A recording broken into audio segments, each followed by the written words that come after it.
beyond what you guys. Chris. What? No, you're talking. I had blood job. How's it going? How are you? How many people are here for the first time at 1 Million Cups today? Oh, nice. Welcome. You guys are going to love it. I promise. And if not, the coffee is free. So this is a weekly event we host here at the Greenhouse, where 2 startups from the community come up here and tell you about the cool things they're building right here in Tampa Bay. They're here for 6 minutes. They talk, they explain, they demonstrate their passion and their vision, and then there's 20 minutes where the onus is placed squarely on you guys to ask questions, seek clarification, think through your connections, who you know that might be able to help these entrepreneurs grow what they're doing and make us all rich, either by proxy or in our souls. My name is Sean Kennedy. I'm an organizer for 1 Million Cups. I'm with Marianne, Chris, JJ, and in absentia, Danielle. We are here and we do this because we love. Harley does it because it's her job and because she's generous enough to include this in her job. She is awesome. She puts the room together and most importantly puts together the 2 emails that you guys get every week telling you about who is coming up to present, who has presented in the past, how you can help them, connect with them, and learn more about entrepreneurial activities. Guys, come on in. Plenty of room before some of the important talks interrupt me. I don't know what I'm saying. All right, well, I tried, George. What can you do? I'm sure they'll be drawn in like laws and plans. Absolutely. Then you're called Peter Joseph. Yes, that's Yes. right. So George, who I am inappropriately talking to right now, is our first presenter. He has been here before. He has presented an action plan before. He's got some updates, some tweaks, and has something pretty cool in his hands.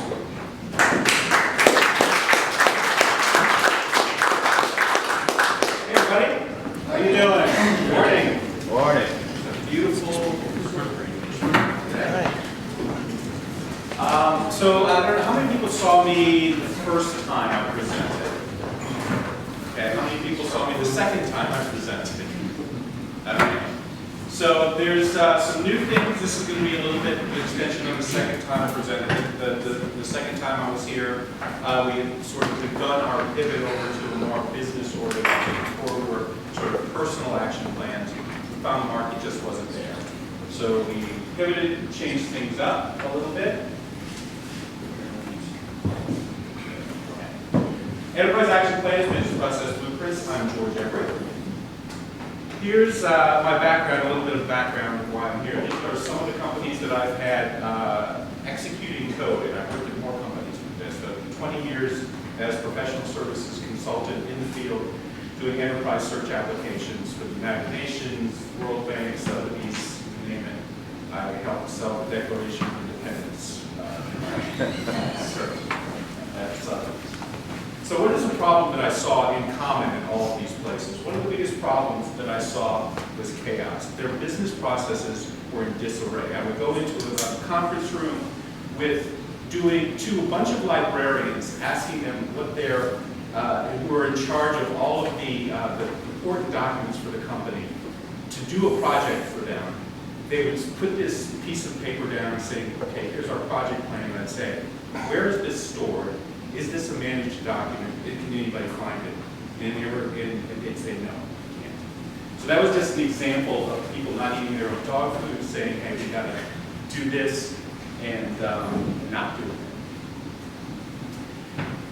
An example of a business process. This is a tactical business problem. You get accused of sexual harassment. Someone comes up with an allegation of sexual harassment. What is your process to handle that? Another one, this would be more strategic kind of a business process, is getting cash. How do you fund your startup? How do you fund your business? Take outside capital, take a loan. Where are you going to get operating cash or expansion cash? Another one, this would be more of an operational problem. Maybe you're seeing employee turnover. your employees are not sticking around. You're investing in them, training them, and they're leaving, right? So how do you keep them around with some retention policy? So I came up with, what is the solution to this problem? Well, the solution is business process blueprints. Business process blueprints are a combination of three things. There's training, just-in-time training on how to do the business process. We're not here for retention. We're not here for all the things that are in the learning system. It's not learning, it's just-in-time training. Once you're done, you're done. You don't have to workflow, step by step. How do you do this thing? So we have a platform for doing very simple, easy to understand workflows that people can use step by step. And then project management. How are we doing all these processes? Who's doing what? It's analytics. Who has to do the next thing? So our platform supports that for larger enterprises and also for smaller enterprises. Here's just a quick example of what it looks like, just to show this real software. This has to be, you can go to it now. It's still beta-ish, so we don't expect much, but I'm looking for beta testers, so please just go to actionplayer.com and click the try cat button. Why am I here? So we're building essentially an app store, and what we need is content for that app store. And I know a lot of people here are provide services, right? So you're an accountant, you're an attorney, you have some kind of an expertise that you want to sell to somebody, and that is a business process. When I was in the consulting field, our hottest selling things were fixed price, fixed scope engagements. So you come up to a customer, you go to AT&T, and you say, hey, we have this enterprise big start for enterprise search. We'll make all of your content searchable in our search engine. We'll install the search engine, we'll configure it, we'll do all of this stuff. It's going to be 3 weeks, $30,000. Boom, you go there, you do it. And the customers loved it because they had a plan that was already done. It was completely, it was documented when you were finished with it automatically. So this is a platform that makes that kind of a process easy. And as I said, this is a business process marketplace. It's an app store for these kinds of things. We have a lot of different business models, and I can share them with your question.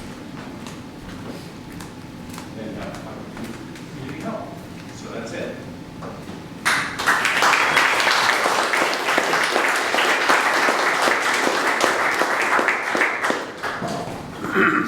So say you run an entrepreneurship center and you're looking to help more people automate processes and getting business and do things like that. How could a company like yours help that person? Sure. So what do you want to ask? Well, there's a bunch of business processes involved in starting a business, as you know, and many of them are in the back in those books back there. Not Joe, but Joe. There's the step-by-step processes, and our platform can allow you, and hopefully will allow Greenhouse and other entities to be able to take those business processes, encapsulate them into the platform, and then provide them to customers to download and install. Now, the model for this would be probably sort of a free part of a subscription kind of a thing, where you would subscribe and have access to your business processes. I've kind of two questions. I assume that it's a revenue share platform, so if I post something to your store, you share the revenue. Yeah. Cool. And the second question is, what's your marketing approach to get to the people who would be downloading or buying from your store? So there's two things. One is just the App Store, sort of like the Apple approach, is trying to get people to come to the App Store and subscribe to get generic business processes. But another one is it becomes almost like a commission junction kind of a thing, where you augment your service offerings with commission-based offerings on our platform. So you go to the store, and instead of downloading an ebook, you get this whole business process that runs on the platform. And we share very similar to that kind of model. Congratulations on the pivot to the business one. Thank you. Nice job. What are the kinds of revenue that you expect 2-3 years from now? And what are the example companies that might be similar to the sort of thing you envision?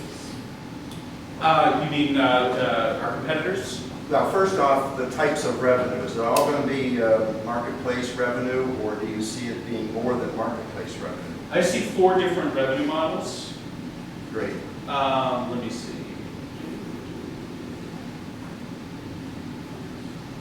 So here are the 4 different revenue models. This is the model that I'm talking about here, which is the App Store model, co-branded, where you come in and I work with you. And for a limited time, we're going to be just working with people and providing services free of charge, helping you build your business process blueprints. In the future, we'll monetize that, so you'll sign up. We'll go through the business process blueprint to build a business process blueprint. A la carte is sort of like Apple's model, right? You go in and just buy something. Subscription is you have a subscription, you have access to a certain subset of the free versions, more like a Udemy model. Yeah, so then private, we're working with some large organizations like the FAA and IMF to basically take all of their in-house. They're going to have a private version of an action plan and be able to put their huge processing that they don't want to share with the world on their own servers. Very interesting vision. I think there's absolutely something there. How do you foresee, there are obviously a lot of project management systems, task management systems, workflow management systems out there. Will this be a separate system, or if some company is on Microsoft Project or Asana or Basecamp or something else, will there be a way for your action plans or checklists to flow to those other systems? How do you see that evolving? Yeah, absolutely. In fact, right now we are working on the Open API.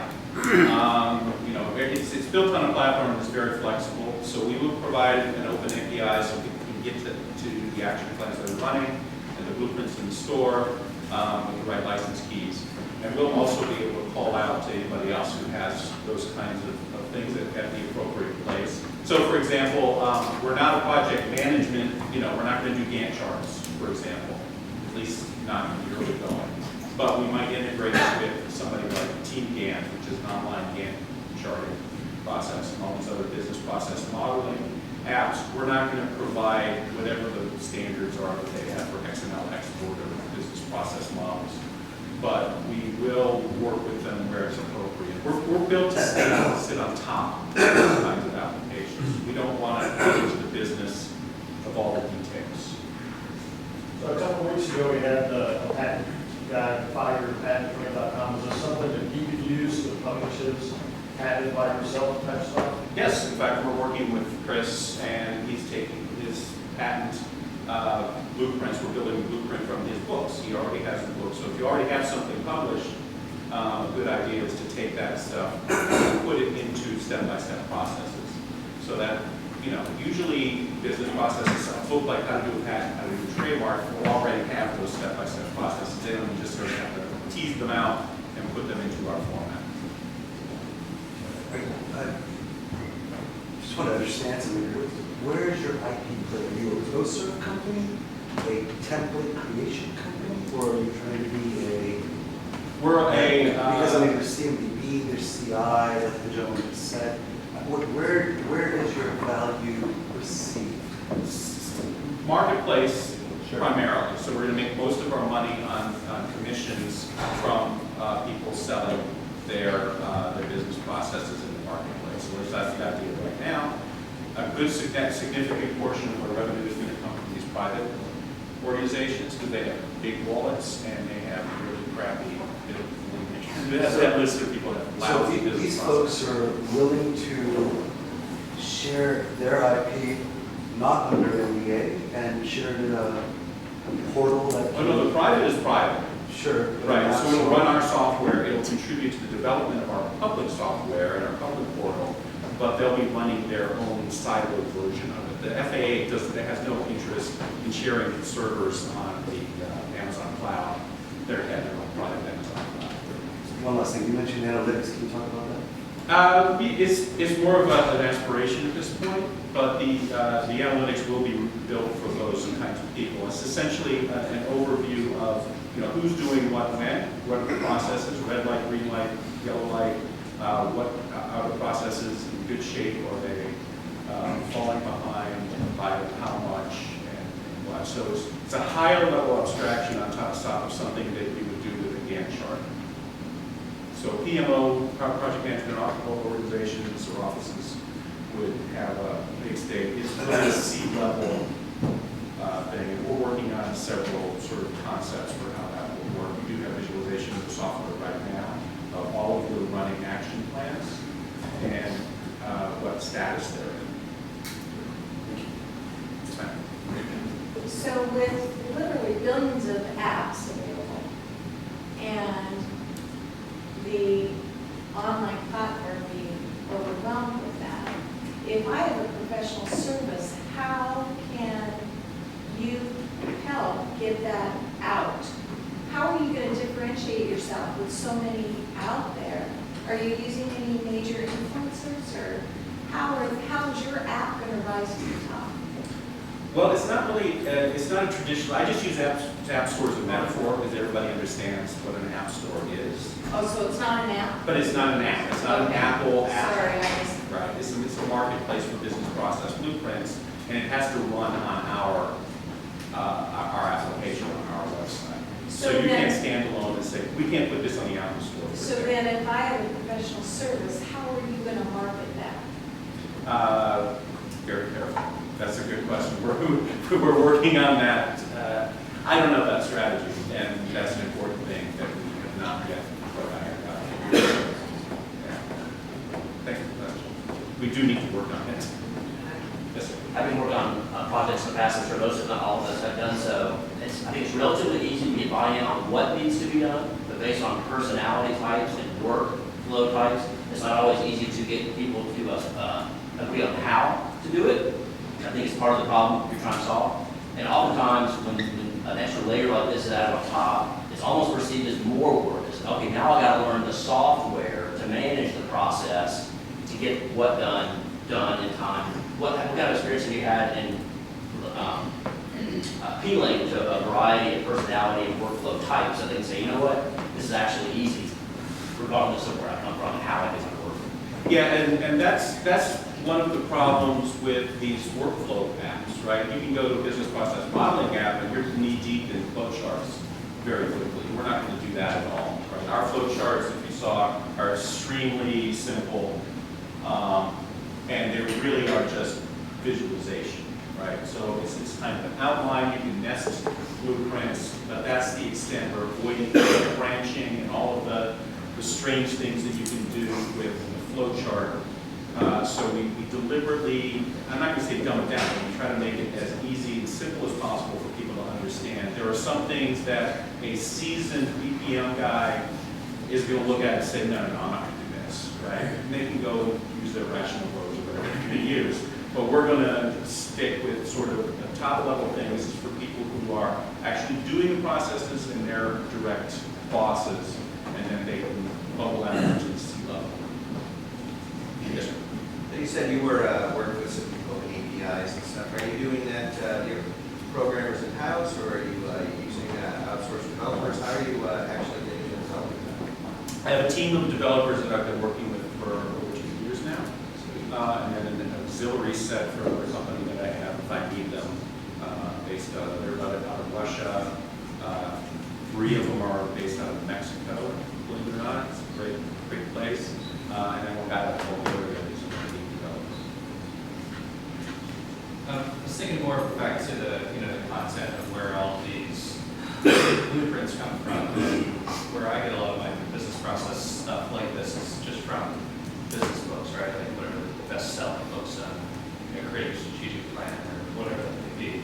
And all those books have the same crappy reference at the end. I'd say, like, go to this really long URL to find this Excel spreadsheet for a copy of the tables that are in that book, right? And I'm sure that they don't like having presented in that format, but they're not, that's not like really their job to be a whole interactive piece. Their job is to write a book on the process and then put it somewhere.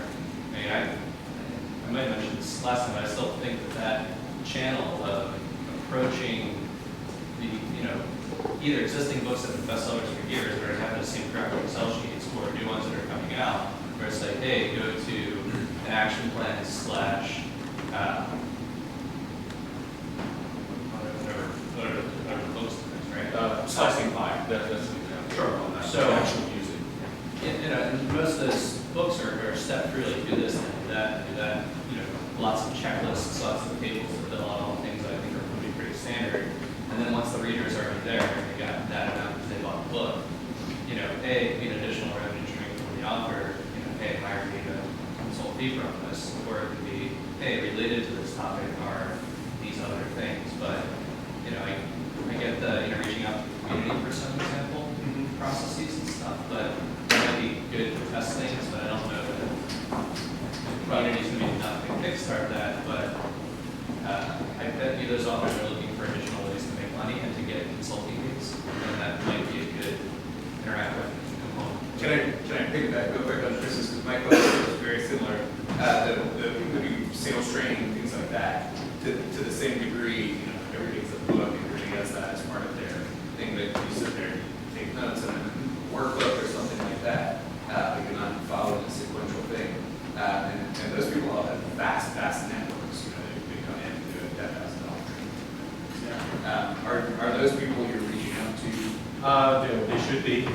I've reached out to one because we use the book Slicing Pie, which is about equity funding. And he's very receptive to it. He has his own website that has a bunch of tools. He has an app. And I'm like, well, if you take, instead of doing an app and all these sort of half-baked tools, put it into the process blueprint for Slicing Pie. Absolutely, that's ideal. Same with the app. Same with other.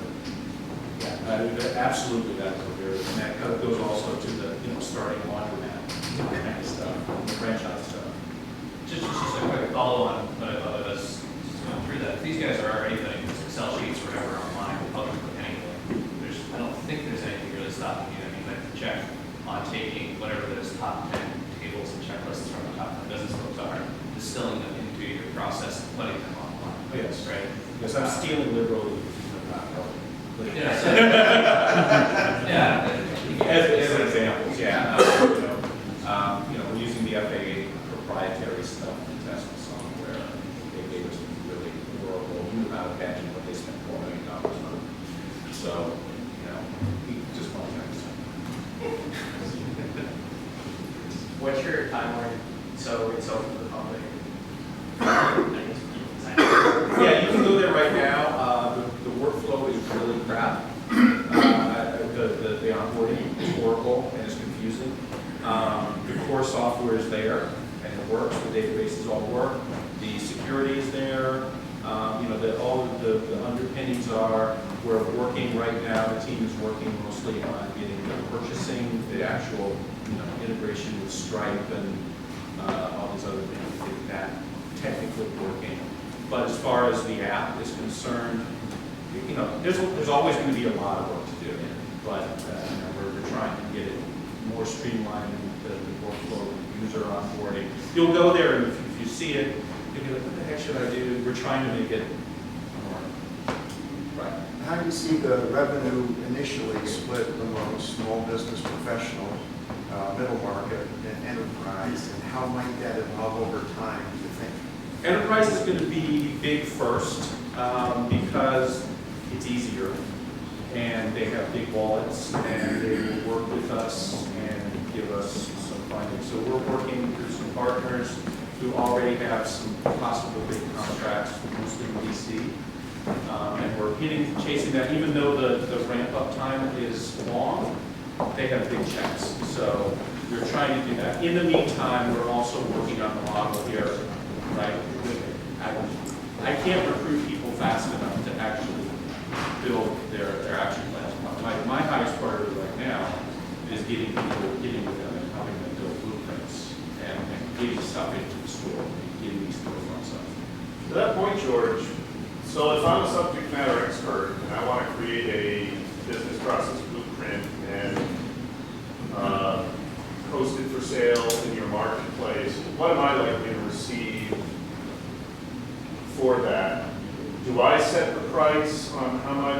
time that business process blueprint is downloaded? Do I Yes. set the price on that, and then what is the split between your company and me? What would I likely receive as proceeds for my blueprint? You get 70%, we get a 30% commission, 70-30, same as Apple Store, good enough for Apple, good enough for us. And I would set the price on what I You can set sell it, retail at. whatever you think you can get from it. I don't expect those type of people, who you have a business process that you don't have any content, you're starting from scratch, and you don't have an ongoing business. I mean, I think it will eventually be a great platform for those kind of people. I don't think those are our initial low-hanging fruit. I think the initial low-hanging fruit is people who already have an ongoing business, but want to be able to offer something to augment that, to, as I said, have these quick starts, have these bootstraps, whether you're a product company that has a product, like Logic or Database, Oracle, or Microsoft. Those are just big examples. They're much more medium-sized professional services organizations that belong to a product.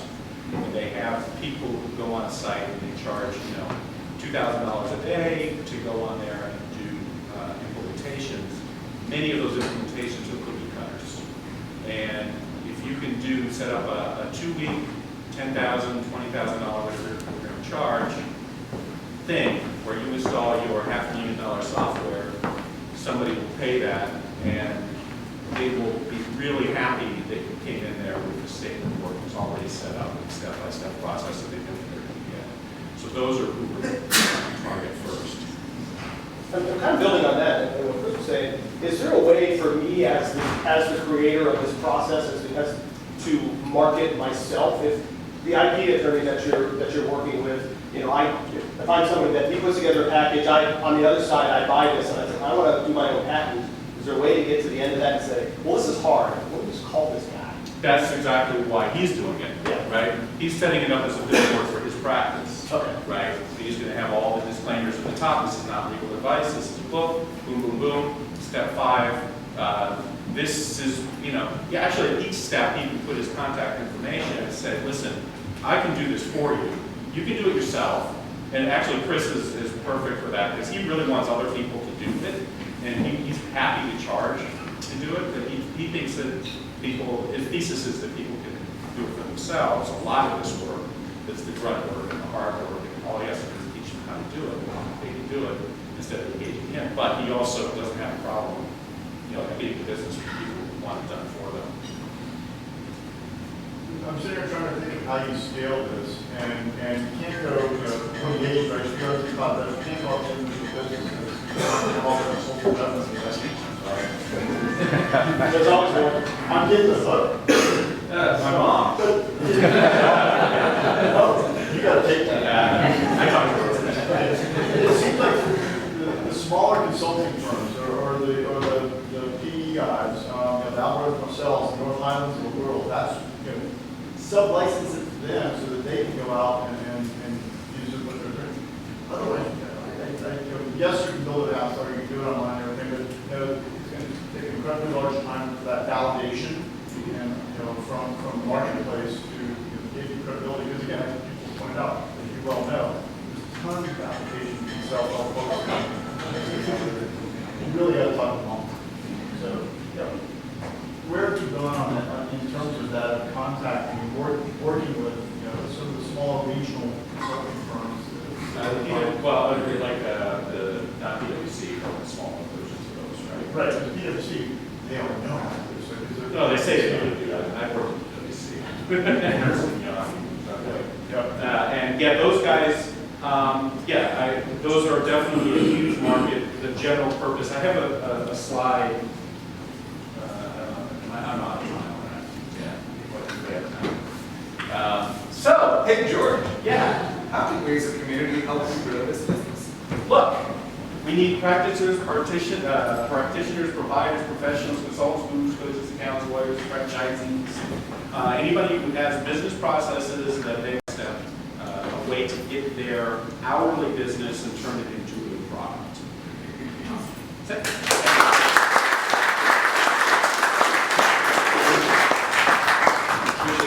Thank you, and of course, as always, George will be here afterwards if you'd like to discuss more with him, learn more about an action plan, and get involved. So the middle portion is where we discuss all of the events going on in the community, the cool stuff coming up. I'm going to cede a little time here in the middle to my friend Joe to tell us a bit about TyCon that we entrepreneurs might be interested in. Yeah, TyCon is a great event, a full day of panels and speakers, all surrounding the entrepreneurial community. There'll be a lot of investors there, and a lot of great content, and a lot of great networking. It's on October 15th, which is about 10 days away. You can find out more on TyCon Florida, which is TIECONFL.com. I'll be on a sales panel there. Ruben Preston will be speaking. Dr. Jerry Patel will be speaking. Mark Swanson will be speaking. So you can check out the website and see the pretty strong list of presenters and panelists that are going to be there in addition to all the great networking. So that's TyCon Florida, TIECONFL.com. Having a place to be that day for the investment startup. Thank you. Joe, what's your cost? I believe it's $199. And guys, come on in. Come on in. There's still chairs. There are plenty of laps. Other things going on. So Iron Yard's demo day is coming up on Friday. Highly recommend making it out to that one. Check out the cool things the students going through that cohort have built. It's awesome stuff. Station House is doing their reveal, their kind of first Friday hullabaloo. Aaron Lindsay can tell you more about that at the end. Tech Talk, JJ can talk about that. It is every second Tuesday at Microsoft over in Tampa. Impactful, wonderful speakers and JJ there for that one. Caregiver Accelerator, you've heard about that from Monica and Danielle. That's coming up. Get those applications in. That's closing. Joe just talked about TyCon Co-Starters, another program that JJ diligently runs here in our community, and we'll be happy to fill you in more on that. But without further ado, I'd like to turn it over to Joel with Cultura to tell us about an awesome festival that is starting here in Golden Grove.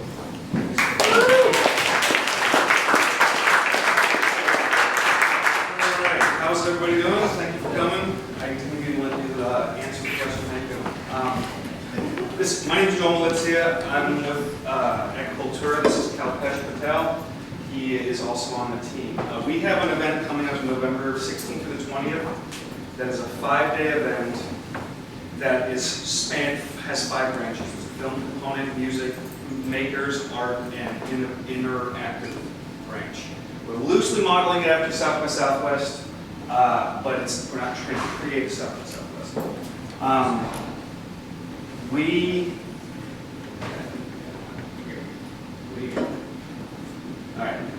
We started this about a year ago. We've been working on this project for about a year. It started at a little film festival. We are now almost at the festival, and it is. I thought we were building a festival, but we've really been working on a concept that has a logo, and that's really what we're selling. It's really strange. Let me go to the next slide. I'm going to let you do this. Okay, so it's the 16th to 20th. Recent progress, we have over 40 bands booked on 2 different stages, all from all over the United States. We have a really, really great film festival coming with over 40 films.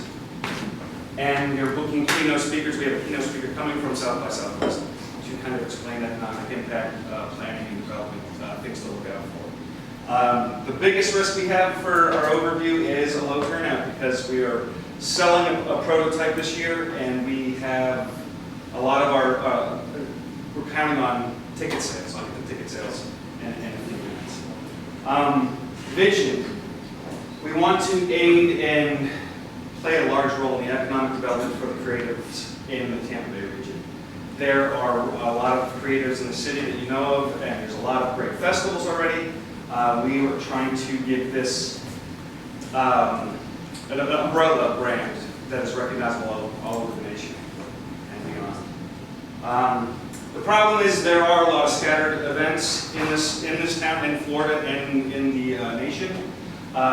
We as a group, the team that is assembled, has become an incredibly talented marketing force that I think that we are creating that brand to give this city and this region a name. Targeting markets, creatives, technology, innovators, millennials, and entrepreneurs, the coveted millennials. Nielsen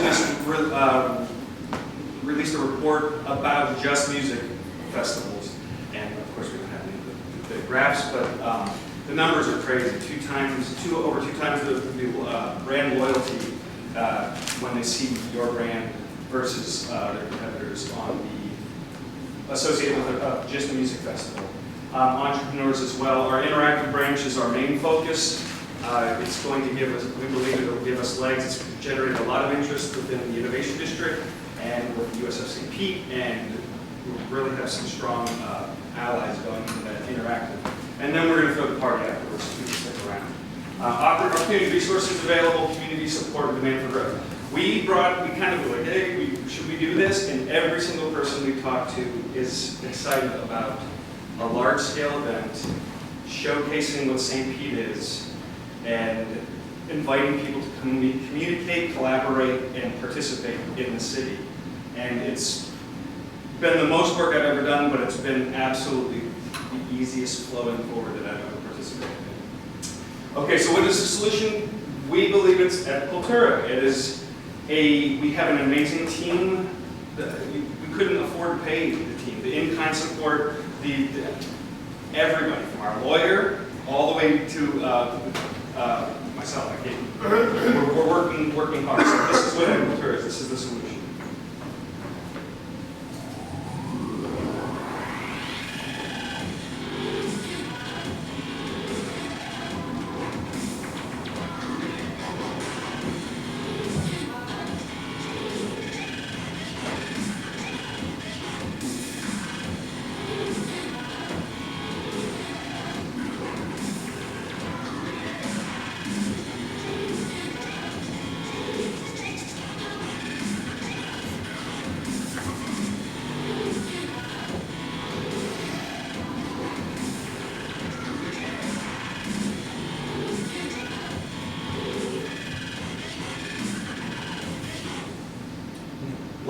So what we're trying to do is offer a pretty, as unique of a festival coverage as possible.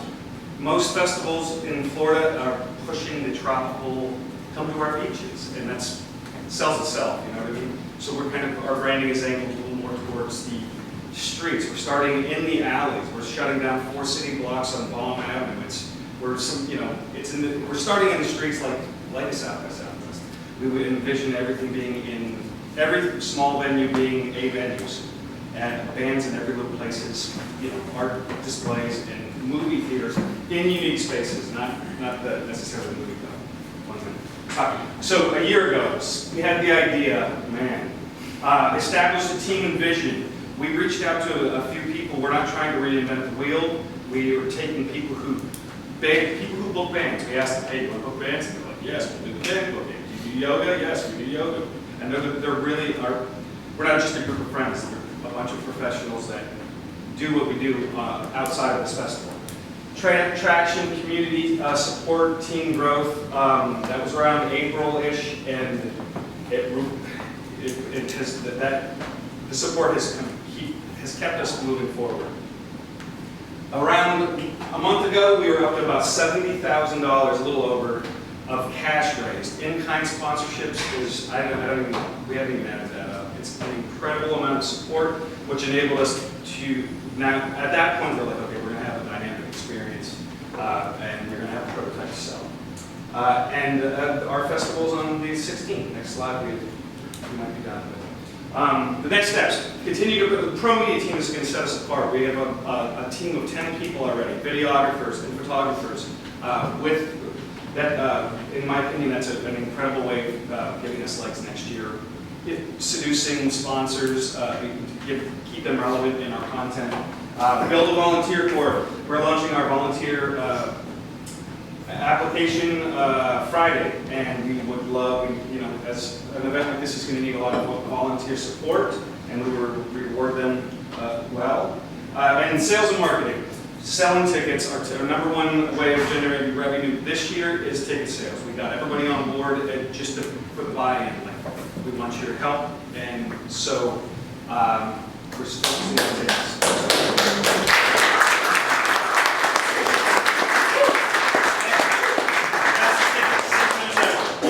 Okay, does anybody have any questions? Who's on your team? Oh man, Cal is our lawyer. Station House, Lindsay is helping us with the giant yoga component. Downtown Partnership, City of St. Pete. Gosh, I should have had a list. I feel like it's at the like a thing. We have a lot of corporate sponsors too, Green Bench, Down Cool Records, Red Bull contacted us, USF St. Pete. Tongle. There's an incredible amount of people that are supporting, and individual sponsors. If you're open, I'll be happy to share a story with you. I market to both of those as a speaker, entrepreneurs and millennials. And I was in a meeting in Atlanta with Gillian Hawks. So they spent $500,000 scraping the data because they couldn't sell their season tickets. Okay. So you guys are the perfect market for this. And it's something I eat, drink, and sleep social media. Sweet. So, and have been an entrepreneur for 30 years. This is something I would have never connected the dot on that will be huge for you. Yes. Is they spent $500,000 scraping the data because they were, Atlanta Hawks were marketing to the 50 and older white male professional. Right. What they found was the millennials is their biggest target market. They used influencers, which would be your band, right? But then they advertised on Tumblr. Cool.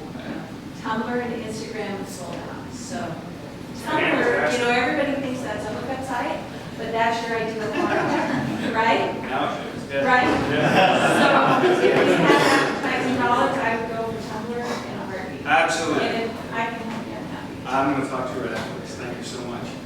Yeah. Joel, great Hi. presentation. So you mentioned that millennials are more likely to be loyal to a brand if they see them sponsoring a music festival. Yes. How, or what are you doing different, or what are you doing to guarantee the payback for your sponsors? Okay, so that's where our pro media team comes in. That's the world I come from. So offering content, relevant content that is heavily branded for sponsors for us before, during, and after is huge for us. We have an aggressive plan of shooting live music videos of some of the bands during the festival that will trickle out afterwards to keep us relevant. The actual coverage of the festival is key. And we have Leah Umberger is our director of brand, and she was the managing art director for Home Shopping Network. She's built branding for Queen Latifah, everybody who's gone through that place. And so we're trying to make sure that she has her schedule that will have very, very consistent releases. We will provide her with top quality coverage, and then we will remain, those sponsors will remain relevant for 6 months after the festival. And then we will recruit from there and start promoting next year's sponsors. What kind of interactive stuff you guys doing? Okay, we have 3 days that we're partnering up with Station House. We're going to do, we have, our featured panel is moderated by Chris Steinhofer, and there's Mike Vivio of Cox Media, and we're talking about the promise of St. Pete. Is this the Renaissance? Is it coming? What's the promise? Who's missing from the conversation? It's basically we're gathering all these people together because these people are all kind of see what we're trying to do, and it's we're just going to talk about, well, how can we help this city move forward? Yeah, so a follow-up question on that. Yes. Right. So are you modeling South by Southwest when they have their open call presentations or interactive exhibits, or is that We will. going forward? Absolutely. Yeah, so this year it's all about curation. We had to curate everything because we're just selling. That's our product. Our product is the City of St. Petersburg and this first prototype. So there will be call-outs. But in addition to the panels that we have, upwards of like 8 or 9 panels that we will have discussions, Q&As. We're going to keep things flowing, try to move it because the space is smaller, but they have lots of levels. We're having a robot petting zoo. We're having like all kinds of really cool things that are going to be involved. Short Preston's a sponsor. They're going to, it's everything from little Lego robots in the petting zoo to VR and some heavy hitters in the innovation district that are going to give people the experience with these off-road buses. Where do you buy tickets? What do they cost? And is it a 4-day access ticket? It is. It's a 5-day. So the first 3 days are at the station house. That is Wednesday through Friday morning. Then the last 3 days, Friday night, Saturday, Sunday, are 4 city blocks shut down on Bond Avenue, 2 movie theaters, 2 main stations, smaller stage makers, over 100 makers from all over the Southeast. It's $25. We have been $25. You get a lanyard. You have access to every event. And now that's just our ticketed event. The Makers Street, the 4 city blocks are free. The art shows, I didn't even talk about the art shows, pop-up art shows, the Hype Group, Black Amethyst, and yeah, Orange. Yeah, it's Todd Bates. It's called Carousel. Pardon me? Yeah, it's a hashtag Cultura at this point, but we're on the suggestions. So we wanted to keep the price point low. Accessibility was incredibly important for us. There's a lot of expensive talks out there that people can't get to. So $25 gets you access the entire time. We've been flying online. It'll be on Daddy Cool Records, or Daddy Cool's website. They're sponsoring our ticket sales, and you can get it online as well. Yes, sir. Is that Cultura a for-profit company, or are you a not-for-profit, and what is the motivation of your team for putting this whole thing together? We are a for-profit company. We started off trying to go the nonprofit route. It was going to take too long for us to be able to execute this year, so we started an LLC. Cal is an entrepreneurial lawyer. He's been helping us. We've kind of taken the temperature and we realized it's a way we're going to move forward at this point. It's the way we're going to choose to do business. We were recommended by accountants and other people as well that there's a little bit of less issues with how we want to spend our money. We're not taking a dime of this money right now. Everything is about building a citywide event in the next 3 to 5 years. Very aggressive plan. So the goal for this year is to really just create the concept prototype, see if the team can pull it off, see if there's interest, see if there's demand, and then next year move into bigger venues and spread the footprint all the way to the waterfront, downtown, and engage other venues. Right. Yeah. Go ahead. Who are some of the bands? Okay. Well, our opening night we have our locals. So we're local subs. We're celebrating locals who made it. We're starting with Dan Orlando. He just played for Tony Bennett's Hummingbird there. He's 200 maybe. So Dan Orlando is an incredible musician. There's a girl named Kendra Morris who's just got off her European tour. She's from here. She's got an incredibly big soulful voice. And the Hip Production. They're a band that is a local band. They only do 1 show a year here, and they're exploding. So, and then we have a headliner the next night, Saturday, is Walker Lukens. He's gonna, I think he might be my favorite. He's incredible. Sunday, our headliner is a band called Future Thieves. These people, we consciously want to, as we build, but we don't want to just try to spend all of our money on Lady Gaga. We want to, the people that we're booking our bands know who are kind of plugged in and know who's coming up. Walker Lukens getting write-ups and Rolling Stone, and they're just about to explode. So, but we have a great, we're bringing in a rap down that's named Professor Tune from North Carolina. He's amazing. We have a lot of local components of music as well. So where are you at? Have the tickets been, are they for sale now? Or They are for sale. So where are you at? I mean, have you sold 50% of your goal? No, in the city, Manny from Daddy Cool Records has been a really good resource for us. In this town, it's 28. In this town, all of you buy your tickets, 20% of you buy your tickets out front, and 80% of you buy a day up. That makes me nuts. So we're coming up with a creative way.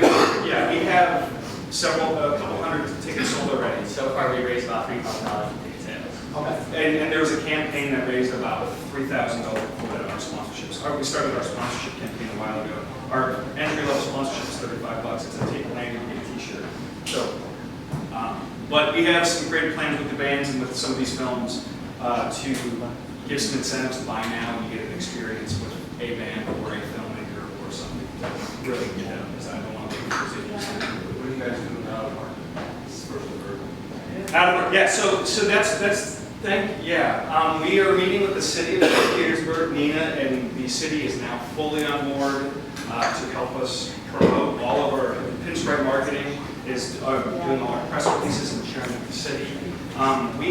This whole thing took place in 1 year, and it's not just the curation of 5 branches of the festival.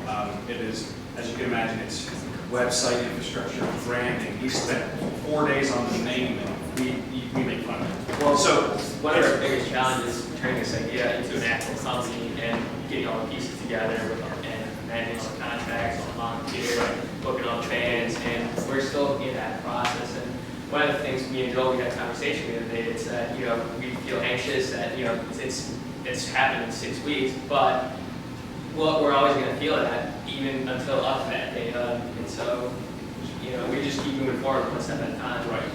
We are being smart about how we spend the money. We don't have to sell a lot of tickets to break even. So we're just trying to be smart about it. We're not spending, we spend a little money we don't have. But we are set to be successful. And again, it is about a prototype. We're not doing this as a... I don't know if you guys have thought about it from a marketing standpoint, getting more information out there as creative loafing. I've had a lot of success from them in the past with events and getting those ticket sales up front. So I highly recommend going. They're already a sponsor? Yeah, we have some sponsors. It's Campaign Times, TVO, WTSB is a media sponsor also, and then Angry Breeds Media. There's some local magazines that are on board, and I Love Berg, and all these different people are pushing this stuff. It's just we're going from the point of like finishing up and creating content for all these people to release. We're just moving as fast as we can. I just moved here last week. I'm pretty far away. This is the way the city's always been. And I want to say thank you because you validated our reasons to move my family, my firm, and my life to St. Pete. So thank you. Well, you're welcome, whatever we can do, but this city... And I'd love to help. Well, I'll talk with you. We're only able to do this. This is a timing thing. We're riding a wave of just perfect timing. We didn't do, all of the people who came before us created this, and we're like, should we? And they're like, yes. So we're basically just taking what you guys have all built, and we're giving it a recognizable brand. That's it. Yes, sir. Are you still accepting vendors? And if so, what's it called? Vendors, that is closed down. We partnered with the St. Pete Indie Market. We're open to, I'll talk to you afterwards and get you in front of them. We're instead of trying to build everything from scratch, there's no reason to. There's a successful aspect for all of our branches in the city already. So I'll get you in touch with them. Yes, sir. I see that on the South by Southwest site. Yes. On the front page, upper left, they say spotlight on the South by Southwest Accelerator Pitch Event. Or is there something there that could add to the mix here? Yeah. Yes. Yes, we've just added that to the festival. One of the things that we also kind of are considering is building a nonprofit arm that will help entrepreneurs and other creative types and fund local projects in the area. Absolutely. Through this, our fiscal sponsor has been, partner has been the St. Pete Arts Alliance, and they have done a really great job helping us co-produce this. And everything that we've raised through our sponsorship campaign, they get 10% of it. And we're really excited about having just a tiny voice in how we can give back to the community. That is really a really important part of our festival. So would you be open, or is it way too late in the game to do a community event that ties into this event? Something like, where you're, for instance, I'm the chairman of a board of a nonprofit, which is called No Bike Left Behind, where we donate about 1,000 bikes a year to individuals. Yeah. Would you be open to something like that, or maybe a future event? Because that way it ties in a nonprofit. Absolutely, absolutely. And we're not locked into having only one nonprofit. You know what I mean? We can try to get as much. We don't want to be diluted too much. We want to have a significant impact, but absolutely love to talk to you about that. Yes. So out of curiosity, how are you going to be different from GMF that's been here for a good amount of years and had a lot of success here? Okay, so you want to speak on that? They are so spread out. They are spread out over a month. It's hard to tell which part of the branch is which branch is happening at the same time. They do a really great job with their music festival, and they're joining forces, I guess, programming with their film branch. But they're spread out. There's separate entities running each branch, and we are one vision, and I think that gives us an advantage. Better location too. And same peak. Exactly. Yes. I think, first off, I love this idea, of course, and I'm really excited because I feel like this is the first festival that's really marketing to millennials, and St. Pete needs to for our future to look at that. But secondly, I would encourage you in December to maybe hold a town hall of sorts after your events occurred to get feedback from this room or. We see you on social media, we'll share it, and we'll try to buy tickets. What else can we do? Really stealing the thunder there.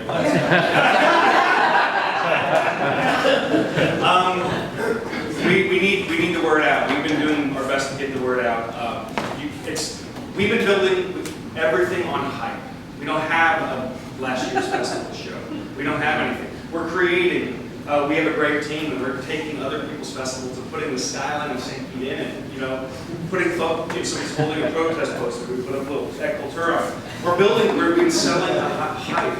So now, well, we're selling the hype, and now we need to. Now we're releasing the band names, films. We just brought on a programmer that has 20 years experience. He's taking our festival 20 years ahead. We're like. Fully connected. We have movies that are up for Academy Awards. We have a lot of shorts because it's at a brewery. People, they don't want to watch it on Golden Pond. I guess, which is a good film. But we need the word out. Tell people. We are going to start putting print stuff out in the community. The word. Buy tickets. Volunteers. To Volunteers. kind of help manage the crowds and the events and all the different venues we have in place. When you show up, I promise a dynamic experience, especially for a first-year festival. It's incredible. We're so proud. And there's a website we can go to? Yes, fcultura.com. It's www.fcultura.com. We keep constantly updating it. We announced a bunch of stuff, but we still have nice stuff that will trickle out. And you want to scroll down, and you can go to different branches. That's a 5 for 5. Buy tickets is there. We have each branch that will take you in to show you different components of the festival.